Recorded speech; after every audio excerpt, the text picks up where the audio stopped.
Te agradecemos, Senhor, por essa manhã. Te louvamos por estarmos reunidos como teu povo, unidos uns aos outros no corpo do teu santo e amado Filho. Te agradecemos que por meio dele nós podemos conhecer ao Senhor. E através da Escritura termos acesso à tua revelação. Nós suplicamos, Pai, que nesse momento o teu Espírito haja poderosamente na nossa mente e nos nossos afetos, dando a nós condições físicas, emocionais e espirituais para compreender e acolher a tua palavra. Faz esse milagre, Senhor, em nossa vida e certamente glorificaremos o teu nome. Em Cristo Jesus oramos. Amém.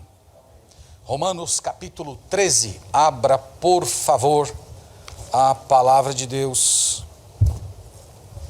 Romanos capítulo 13.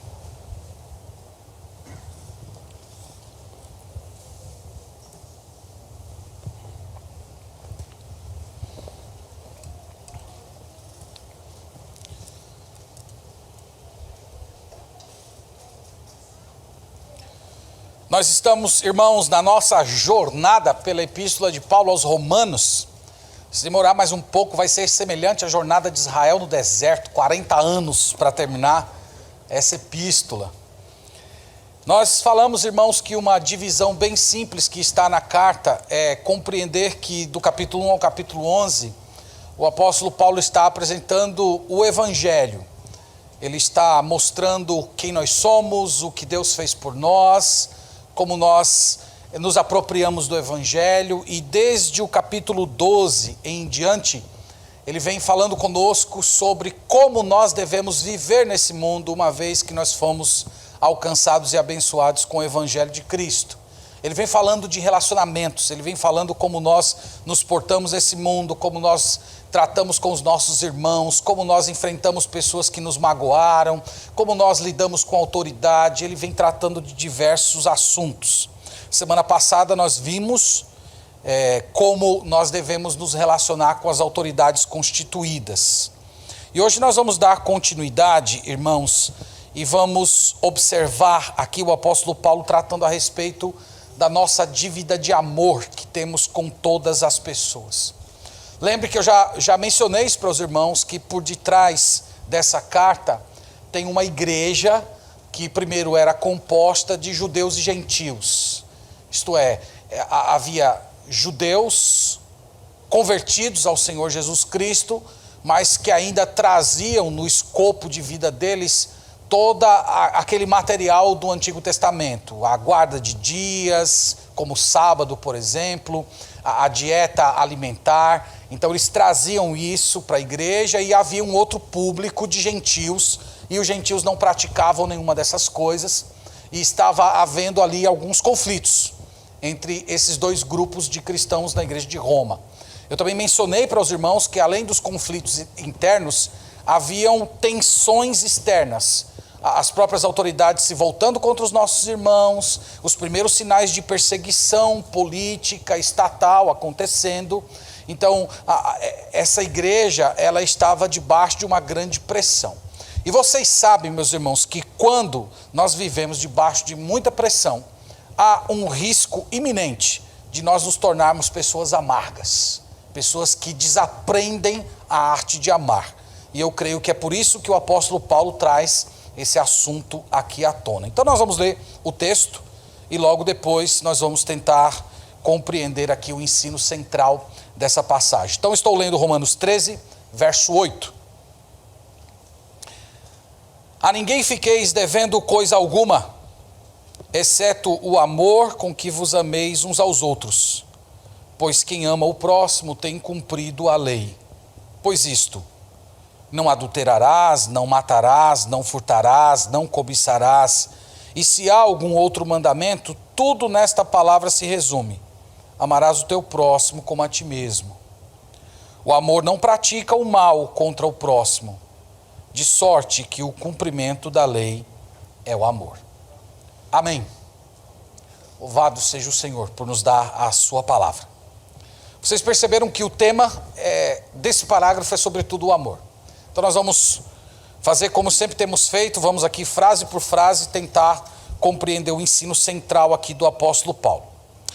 Primeira coisa que ele diz, irmãos, aqui é que nós não devemos dever nada a ninguém. Ele diz isso na primeira frase do verso 8. A ninguém fiqueis devendo coisa alguma. Esse versículo, ele se relaciona com o versículo anterior. No versículo anterior, versículo 7, ele diz assim: pagai a todos o que lhes é devido, a quem tributo, tributo, a quem imposto, imposto, a quem respeito, respeito, a quem honra, honra, a ninguém fiqueis devendo coisa alguma. Então no verso 7 ele nomeou algumas dívidas que nós temos que pagar, e para não deixar de fora nada que porventura ele não tenha mencionado aqui, ele abrange tudo quase que dizendo assim: olha, se eu esqueci de alguma coisa, pronto, a ninguém fiqueis devendo coisa alguma. A palavra ninguém aqui é uma palavra abrangente, ela se refere tanto a cristãos como não cristãos. E é evidente, meus irmãos, que o apóstolo Paulo aqui não está dizendo que você não pode contrair dívida, que você não pode comprar no cartão de crédito, que você não pode fazer um financiamento, que você não pode assinar uma promissória. Eu não sei se os mais jovens conhecem aí o que é uma promissória. Você não pode ir lá colocar o fio do bigode em algum negócio. Não, ele não está falando a respeito disso. Ele está dizendo que você não pode deixar de pagar as dívidas que você contraiu. Esse é o ensino da passagem. Isso seria um mau testemunho de fé para a comunidade, inclusive a comunidade de não cristãos. Nós já falamos para os irmãos que a sociedade romana, ela já era predisposta a odiar os nossos irmãos. E imagine que, junto com essa rejeição a priori, os nossos irmãos ainda dessem motivos para que as pessoas os odiassem ainda mais. Comprando e não pagando, dando a sua palavra que ia cumprir algum tipo de compromisso e não fazendo. Isso, além de ser um mau testemunho, isso só ia dar robustez a esse ódio, a essa perseguição que os romanos já tinham com os nossos irmãos. Então, irmãos, o que o apóstolo Paulo está dizendo aqui, que uma das maneiras de proteger o testemunho público da igreja, de evitar que o ímpio blasfeme o bom nome de Cristo e do seu povo, é você ser íntegro quando o assunto é dívida. É você ser íntegro, por exemplo, nas suas palavras. Você disse que vai fazer alguma coisa, você faz aquilo que você disse. Você disse que vai cumprir tal horário, você cumpre tal horário. Você disse que vai entregar um trabalho até certo momento, você cumpre aquilo que você disse. Então essa é uma maneira de você expressar a sua integridade e não permitir que o ímpio blasfeme o nome de Deus.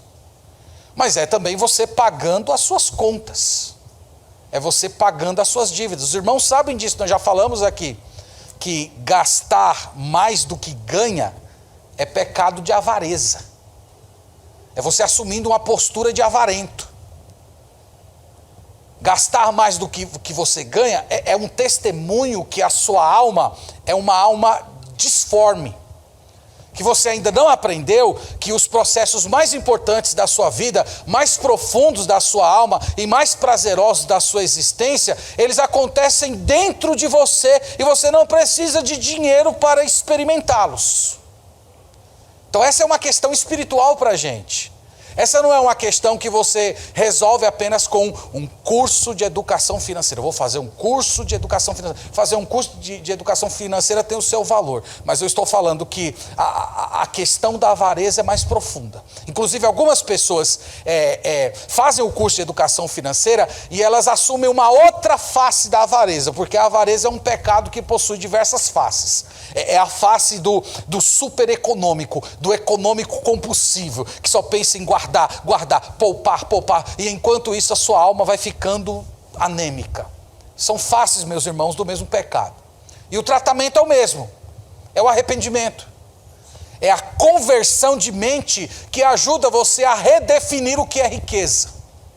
E é por isso que o apóstolo Paulo aqui diz para os romanos e para todos nós: não fiquem devendo nada a ninguém. Assuma isso como sendo a vontade de Deus para a sua vida. Na segunda parte do verso 8, ele diz qual é a nossa dívida, o que nós devemos viver.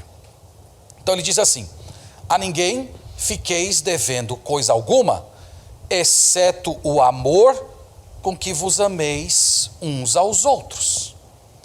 Então qual é a dívida que nós temos? A dívida é o amor. O amor, meus irmãos, é o tema dominante das palavras do apóstolo Paulo na segunda parte da carta aos Romanos. Nós vimos isso, passamos por mensagens sobre esses temas. Capítulo 12, versículo 9, ele diz: o amor seja sem hipocrisia. No verso 10 ele diz: amai-vos cordialmente uns aos outros com amor fraternal. E todas as outras exortações dele aqui tem o amor como base. E aqui ele voltou a esse tema mais uma vez. Você possui uma dívida de amor, uma dívida que precisa ser paga todos os dias, e à medida que você paga, você vai se descobrindo que ela ainda continua sendo parte de uma posição de devedor que você tem diante de Deus. O amor é a única dívida impagável, é a única dívida que não vence. Esse é o que Paulo está dizendo. Agora o ponto aqui, meus irmãos, é: como foi que você contraiu essa dívida? Como foi que você entrou nessa condição de um devedor permanente? Bom, nós entramos nessa dívida de amor por meio do Evangelho. Cristo nos incluiu em sua morte e ressurreição. Nós éramos pessoas que diante de Deus tínhamos uma dívida impagável. Os nossos pecados requeriam da justiça divina uma punição que fosse eterna. E Jesus pagou. E Jesus pagou por amor. João 3,16 diz isso. Um amor livre. Um amor que não exigiu de nós qualquer manifestação de afeição. Não foi você se colocando diante de Deus como uma pessoa que queria ser amada. Ao contrário disso, você queria amar o seu pecado. Você queria continuar vivendo sendo o Senhor da sua própria existência. Mas Jesus veio de um modo livre, de um modo espontâneo, e Ele derramou o amor dele no seu coração. E agora, uma vez que você está debaixo do amor dele, ele liberta todas as algemas do seu orgulho, para você poder amar as pessoas livremente, do mesmo jeito que ele amou. Uma vez, quando ele esteve aqui nesse mundo, ele olhou para os seus discípulos e disse assim: olha, vocês vão sair, vocês curem os enfermos, vocês expulsem os demônios, e ele vai dizendo várias coisas que os discípulos deveriam fazer, e ele conclui dizendo: de graça recebestes, de graça dai. Então a dinâmica é: vocês receberam dons, vocês não pagaram por nada desses dons, então vocês agora precisam doar de um modo voluntário, de um modo livre, de um modo alegre. Vocês precisam encontrar sentido na vida, não em receber coisas, mas em oferecer às pessoas tudo aquilo que Deus encheu o vosso coração. É a mesma dinâmica daqui. Ele vem e doou dons a nós. E agora nós nos sentimos compromissados com Ele. Que nós temos que entregar isso de volta. Que nós temos que devolver isso para a glória dEle. Então a dívida que você tem primariamente é uma dívida com Cristo. Não é uma dívida com as pessoas. Você tem um compromisso com Ele de derramar na vida das pessoas todo o amor que um dia Ele cobriu a sua existência. Então o foco, meus irmãos, dessa dívida não se encontra nas pessoas, encontra-se no Senhor Jesus Cristo. Isso é uma coisa muito importante para a gente, porque enquanto nós não acolhermos isso, irmãos, de todo o coração, nós estamos condenados a viver egoisticamente. Sempre esperando que as pessoas façam alguma coisa, sempre esperando que as pessoas despertem em nós algum tipo de afeto, para que você reaja afetivamente. Isso produz um ressentimento tremendo. Eu acho que esse inclusive é um dos males da nossa geração. Algum tempo atrás eu fui convidado por uma igreja fora do nosso estado para servir de mediador entre um grupo de irmãos que estavam em conflito. E eu me sentei entre aqueles irmãos. Vocês não sabem como essa posição é uma posição terrível. E vários daqueles irmãos se levantavam dizendo, apontavam o dedo para alguém e diziam: você não me honrou, você não me respeitou, você não teve consideração por mim. Ali, irmãos, não tinha nenhum devedor. Ali só tinha credor. Eles não entenderam a dinâmica do evangelho. O apóstolo João, em 1 João capítulo 4, 11, ele vai dizer assim: irmãos, se Deus derramou o seu amor, se Deus nos amou, nós temos que amar os nossos irmãos. Então não tem a ver com o que as pessoas estão fazendo para você, não tem a ver com o fato das pessoas estarem honrando você, respeitando você, falando palavras de afirmação ao seu respeito, não tem a ver com essas coisas, tem a ver com o amor de Deus. E essa, meus irmãos, é a obra do Espírito Santo hoje. A obra do Espírito Santo é pegar esse amor que está na raiz da nossa conversão e fazer com que ele se torne o fruto dos nossos relacionamentos. Então, onde é que você alimenta o seu amor? Onde é que você vai ancorar o seu amor? É no que as pessoas fazem? É no que as pessoas dizem a você? É na reciprocidade? É na sua disposição interior natural de ter afetos pelas pessoas? Nada disso. É no amor de Jesus. É no amor de Jesus Cristo. Esse amor que foi derramado sobre você de uma maneira completa, livre, plena. Esse amor foi derramado sobre você. E uma vez que você experimentou esse amor, o Espírito Santo de Deus hoje está despertando você para que esse amor seja derramado para as pessoas. Então Jesus fez isso. Portanto, a sua indisposição de amar, essa é a implicação dessa verdade, que a sua indisposição de amar alguém não é necessariamente um problema com aquela pessoa. É um problema com Jesus. É uma área do seu coração que você ainda não permitiu ser convertida ao Senhor Jesus Cristo. É um aspecto ali do seu coração no qual aquele determinado afeto não foi ancorado nos afetos do Senhor Jesus. E é por isso que é um problema com Ele. E é por isso que você às vezes não consegue amar certas pessoas. Mas o que Paulo está dizendo aqui, meus irmãos, é que Jesus pagou a nossa dívida com amor. E agora Ele nos colocou em uma dívida permanente com os outros. E é por isso que o Espírito Santo está dizendo para todos nós aqui: não deva nada, deva apenas o amor. Tome o amor como sendo a sua dívida. E pague essa dívida de um modo alegre, de um modo livre, de um modo pleno, sem exigir nada em troca, porque foi assim que Jesus Cristo fez com você. Paulo continua argumentando, e agora ele entra dentro de um aspecto que tocaria muito na veia dos irmãos judeus. Ele vai basicamente aqui falar, irmãos, que o amor é a síntese e o cumprimento de todo o ensino de Deus. Veja que ele diz isso na última parte do verso 8 e o verso 9. Então ele diz: exceto o amor com que vos ameis uns aos outros. Agora, pois quem ama o próximo tem cumprido a lei. Pois isto: não adulterarás, não matarás, não furtarás, não cobiçarás. E se há qualquer outro mandamento, tudo se resume, tudo nesta palavra se resume: amarás o próximo como a ti mesmo. O que Paulo está dizendo aqui? Ele está dizendo, irmãos, que no amor, toda a lei de Deus, todos os mandamentos que você encontra na Escritura, pode-se notar tanto o seu sentido quanto o seu cumprimento. Veja que ele usou a palavra cumprir duas vezes. Ele usou no final do verso 8 e ele também usou no verso 10. O amor não pratica o mal contra o próximo, de sorte que o cumprimento da lei é o amor. Ele usou duas vezes a palavra cumprimento. Isso aqui não está à toa no texto sagrado. Essa palavra cumprir é a mesma palavra para plenitude. É aquela palavra que indica algo cheio, algo completo, algo que sintetiza. Então o apóstolo Paulo está dizendo assim, que o amor traz embutido nele mesmo tudo o que Deus quer.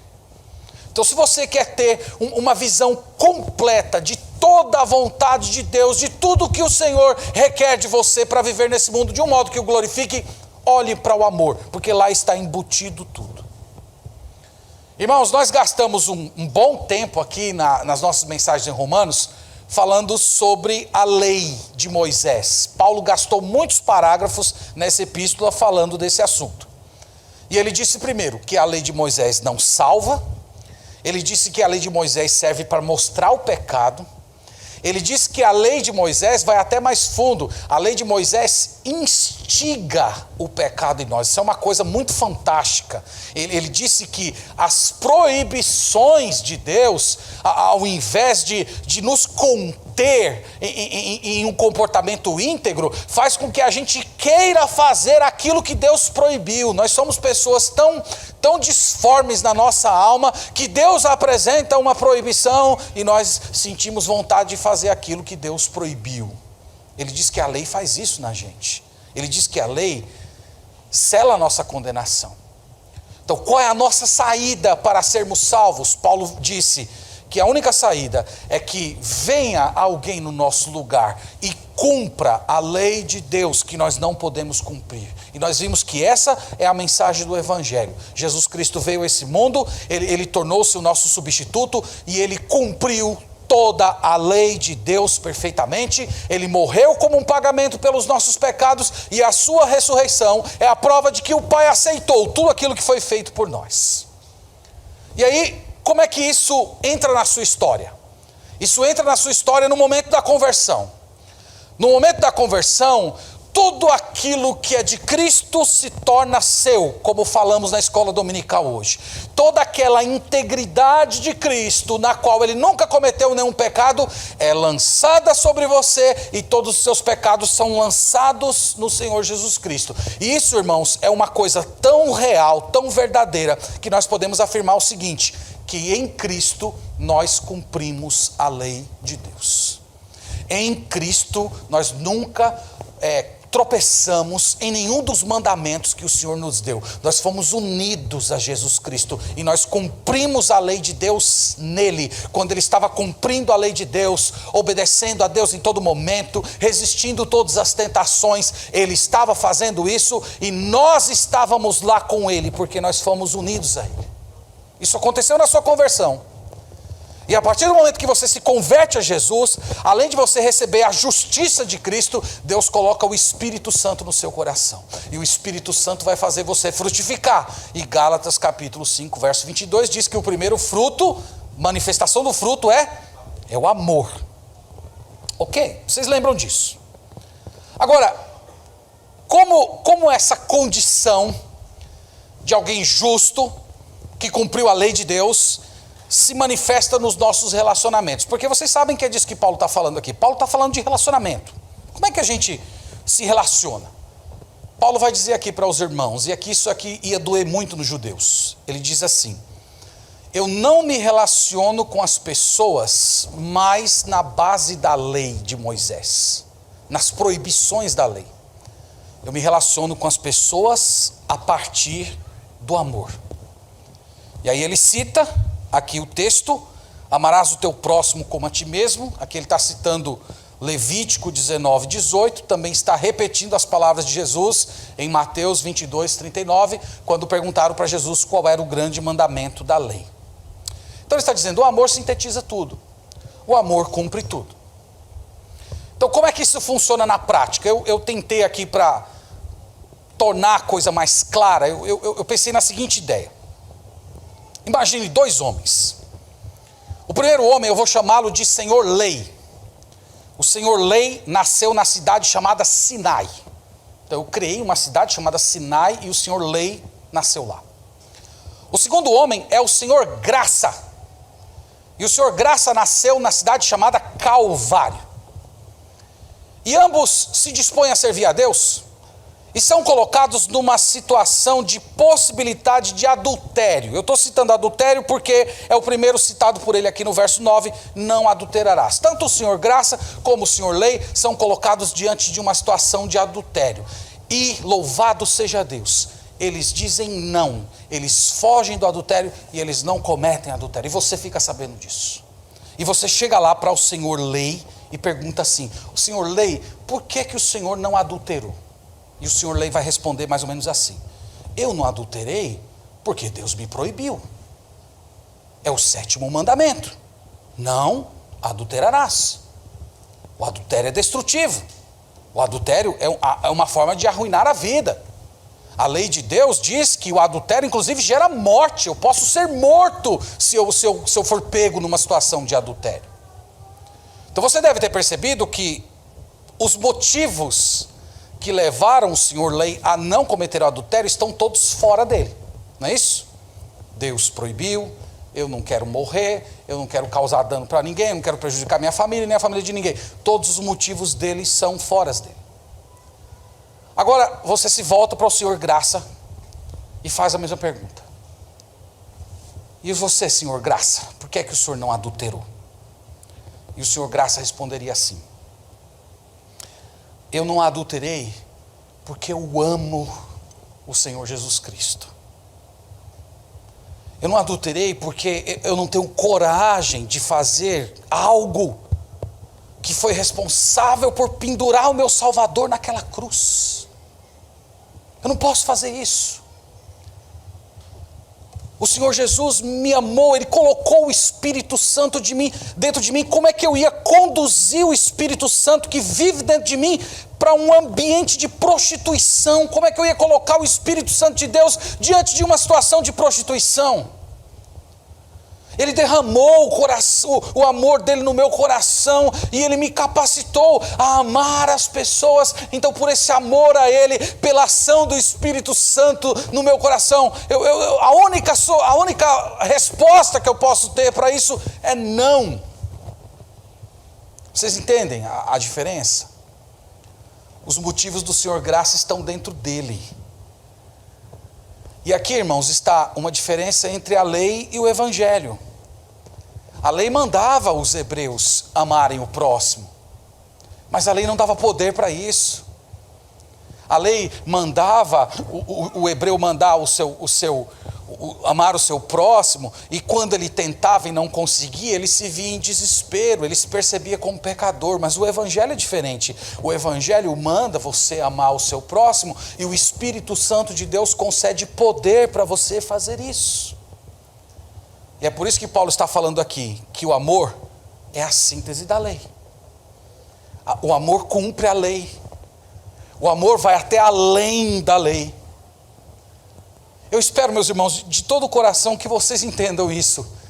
Porque não se trata mais de cumprir regrinhas.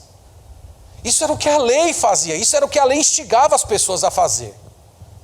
O que nós temos de fazer hoje é tornar o Senhor Jesus Cristo o nosso foco todos os dias. Nós temos que nutrir a nossa união com Cristo a cada momento. E à medida que nós nos apossamos de Jesus como nosso tesouro diariamente, nós iremos amar as pessoas. Então esse é o ensino da passagem. Torne Jesus o seu foco, e o amor será o seu fruto. É isso que Paulo está dizendo. Veja aqui no verso 10, ele sintetiza tudo aquilo que ele disse. O amor não pratica o mal contra o próximo. Veja, você não precisa das proibições da lei de Moisés para você não fazer mal ao próximo. Lá diz: não adulterarás, não furtarás, não cobiçarás, não dirás falso testemunho. Lá está cheio de nãos, e ele está dizendo: você não precisa dessas proibições para deixar de fazer o mal a alguém. Você só precisa do amor. Por isso ele diz: de sorte que o cumprimento da lei é o amor. O amor sintetiza tudo o que estava na lei. O amor transcende, inclusive, aquilo que a lei requeria. É por isso que Paulo diz que o amor é a plenitude. O amor é o ponto alto de todas as coisas. Então o que é que nós precisamos hoje, irmãos? Nós precisamos de mais regrinhas? Nós precisamos de um conjunto de faça ou não faça? Não. Nós precisamos de amor divino bombeando as veias das nossas afeições. Então você vai nutrir a sua comunhão com Cristo diariamente. E você vai amar. E nisso se resume toda a vontade de Deus. Bom, a partir disso eu quero trazer algumas lições aqui para a gente meditar, tentando trazer para perto de nós um pouco mais esse tema. e depois nós vamos orar. Primeira coisa, irmãos, é uma observação. Eu acredito que uma das piores distorções da nossa geração é a confusão entre amor e relação sexual. Isso é um mal, eu acho que isso nasceu no coração de Satanás e ele inflamou a nossa sociedade com esse tipo de coisa. Então imagina um jovem chegando para o pastor dizendo assim: pastor, eu fiz amor com a minha namorada. Não, você não fez. Você não fez. Você cometeu o pecado de prostituição. Você fornicou. Nesse ponto, irmãos, é muito importante a gente manter o vocabulário bíblico em mente, porque isso ajuda a nossa consciência a permanecer sóbria. Atração física não é amor, desejo intenso não é amor. Nós vimos aqui que o amor é a postura de uma alma que foi envolvida com os afetos do Senhor Jesus Cristo. Esse é o amor que Paulo está falando aqui. Então isso significa para os jovens, para aqueles que estão namorando, que se você ama a sua namorada, se esse amor que você diz ter, ele é fruto desse ágape de Cristo, isso significa que você vai respeitar o corpo dela, isso significa que você vai manter a honra da intimidade dela, isso significa que você vai ser um instrumento de Deus para proteger o coração dela do pecado. Então se você ama, esse é o caminho que você vai trilhar. Como foi que Cristo expressou o amor dele por nós? A Escritura diz que Cristo nos amou, nos conduzindo a Deus. Olha aqui a expressão do amor bíblico. Então, quem ama, conduz a Deus. Então, se você foi envolvido pelo amor de Cristo, você vai conduzir a sua namorada, você vai conduzir a sua esposa, você vai conduzir os seus filhos, você vai conduzir os seus familiares ao Senhor Jesus Cristo. Então lembre-se disso. Se você está experimentando hoje alguma distorção de emoções, é hora de você se arrepender. É hora de você se arrepender antes que seja tarde demais. Porque, irmãos, a nossa alma, ela se vicia em emoções distorcidas. Ela se vicia. Você fica ali alimentando isso, repetindo essas mesmas coisas, sem colocar diante de Deus, sem fugir, sem pedir ajuda, sem buscar de Deus graça para vencer. A sua alma vai se viciando e logo, logo você cauteriza a sua consciência e vai sim acabar acreditando que essas manifestações lascivas, elas são alguma forma de amor. Esse é o trabalho da carne. A carne faz isso. Então, novamente, nós voltamos aqui ao mesmo ponto. Nós precisamos ancorar o amor e as nossas expressões de amor no amor do Senhor Jesus Cristo. O restante, meus irmãos, é carnalidade. Bom, a lição central da passagem. Nós somos devedores, nós não somos os credores. Então, se você quer viver uma vida nesse mundo que glorifica o nome de Deus, você tem que assumir a sua posição de devedor e parar de ser um credor. Irmãos, quando nós acolhermos essa verdade de todo o coração, isso vai fazer uma diferença tremenda na nossa vida. Há dois movimentos da alma, eu vou chamar assim, que ocorrem quando você assume essa postura de que você é o devedor. O primeiro movimento é que você vai começar a olhar para as pessoas e dizer assim: as pessoas não me devem nada. Ninguém me deve nada. Isso, irmãos, é uma coisa altamente libertadora. Vocês sabem que a nossa geração é uma geração de pessoas que são cheias de direitos. Cheias de direito. Eu tenho direito a isso, eu tenho direito àquilo, eu tenho direito a isso, eu mereço isso, eu mereço aquilo. Os filhos dizendo para os pais: eu tenho direito a isso, eu não pedi para nascer, não sei o que, não sei o que. É uma geração cheia de direitos. E as pessoas ficam sempre se lamentando: eu não recebi ou não recebo amor, eu não recebo respeito, atenção, eu não tenho reconhecimento, eu não tenho nenhum tipo de sentido. Irmãos, isso pode ser até verdade, mas o ponto que está sendo colocado para nós aqui hoje, através dessa passagem, é que o Evangelho te liberta dessas demandas, o Evangelho te une ao Senhor Jesus Cristo, e no Senhor Jesus Cristo, todas as suas carências são satisfeitas. E é por isso que uma vez que você está em Cristo, e em Cristo você é pleno, você não tem mais a necessidade de ficar cobrando as pessoas alguma coisa. Então Cristo liberta você para você dizer para as pessoas, com todo mundo que você convive, você não me deve nada. E você poder dizer isso sem ressentimento. É isso que eu estou falando aqui, viu, irmãos? Não é uma pessoa fazer alguma coisa, ou deixar de fazer alguma coisa, você não me deve nada mesmo. Não é isso. É uma libertação sem ressentimento. É você poder falar isso com o coração livre, com o coração aberto, liberto de frustração, liberto de expectativas exageradas.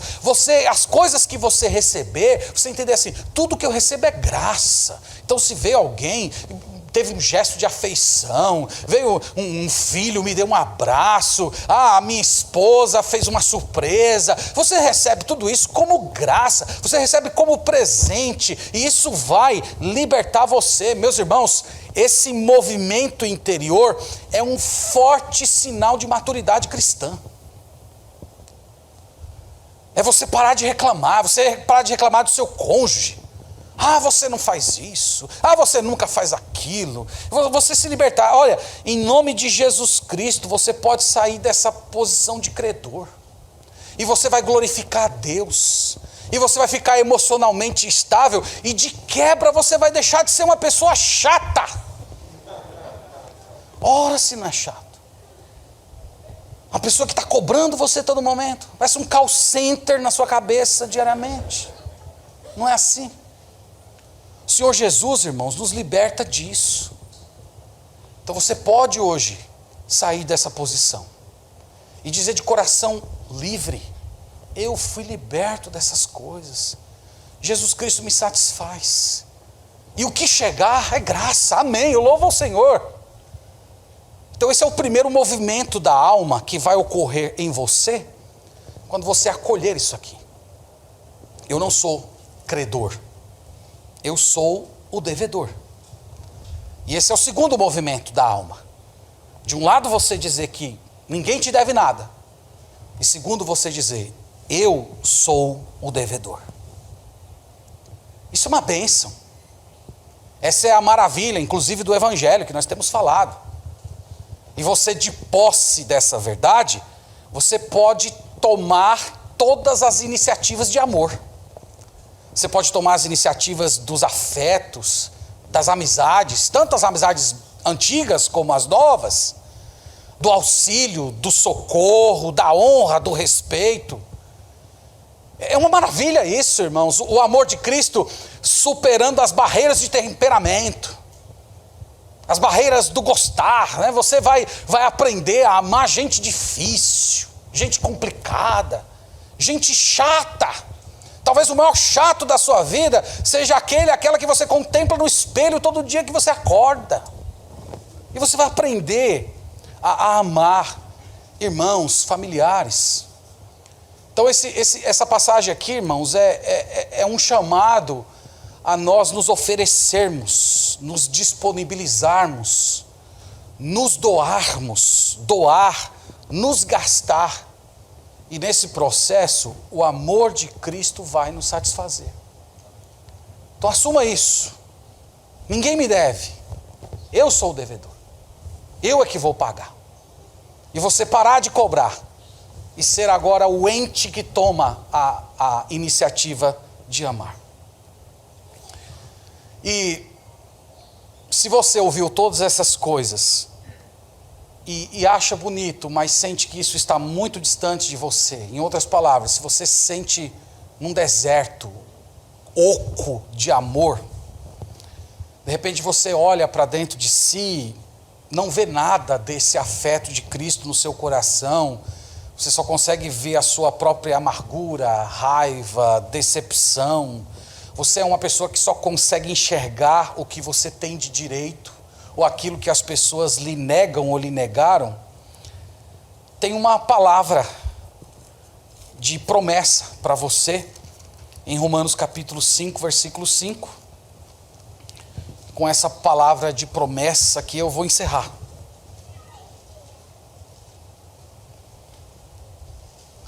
Romanos capítulo 5, verso 5.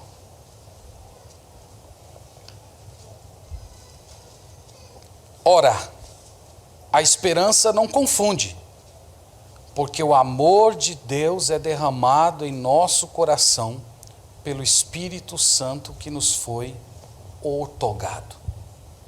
Essa aqui é a promessa. A promessa é que junto com a sua conversão, o Espírito Santo derrama o amor dele dentro de você. E eu quero te chamar hoje a orar e pela fé você se apropriar disso aqui.